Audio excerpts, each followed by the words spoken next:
Welcome to the third Shadowbringers dungeon, the level 65 Qitana Ravel. This dungeon drops item level 406 gear.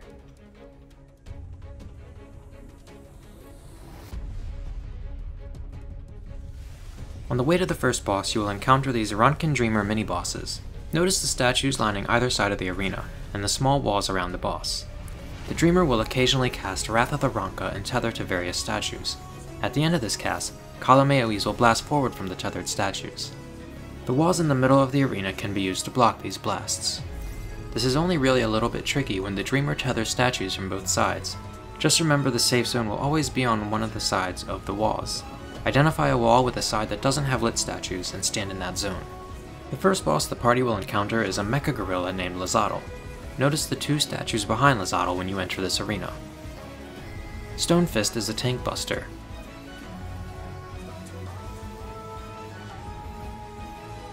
Sun Toss targets a party member with a medium circle AoE. Lozado's Scorn is a party-wide AoE that will cause one of the two statues to emit an eerie glow. Make a note of which statue is glowing and move to the opposite side of the arena to avoid its upcoming AoE blast. Heat Up will cause one of Lozado's shoulders to glow bright orange. It will then turn to face a random direction before gathering ethereal energy and blasting the side of the arena its lit shoulder is on with Lozado's Fury. Lozado will later combine Lozado's Scorn and Fury, leaving only a small safe zone in the arena, depending on where he's facing when he casts Fury and which statue lights up during Scorn. Identify and dodge appropriately. The second boss the party will come across is the aptly named Bat Squatch. Ripper Fang is a tank buster.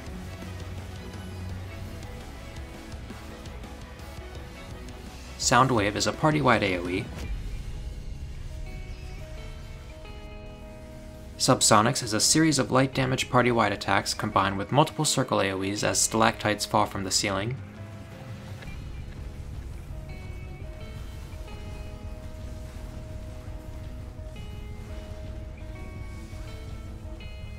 The larger of these stalactites will stick around and, after the next cast as Soundwave, will begin falling across the arena.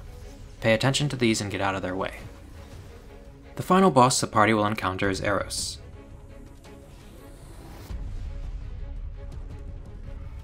Rend is a tank buster. Hound Out of Heaven will tether to a party member. This player can run away from Eros until the tether loses its arrows to avoid gaining a vulnerability upstack. Glossolalia is a party-wide AoE.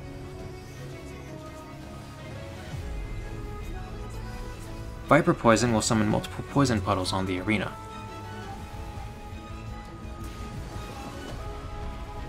Eros will then draw in the party with Inhale before casting Heaving Breath, knocking party members back in a straight line. Avoid being knocked into the poison puddles. Subsequent casts of Viper Poison will also mark a party member to drop a poison puddle. Try to drop this puddle in such a way that there is still a clear path to avoid the poison when Eros casts his next Inhale and Heaving Breath combo. Eros will jump to the north end of the arena and gather ethereal energy while casting Confession of Faith.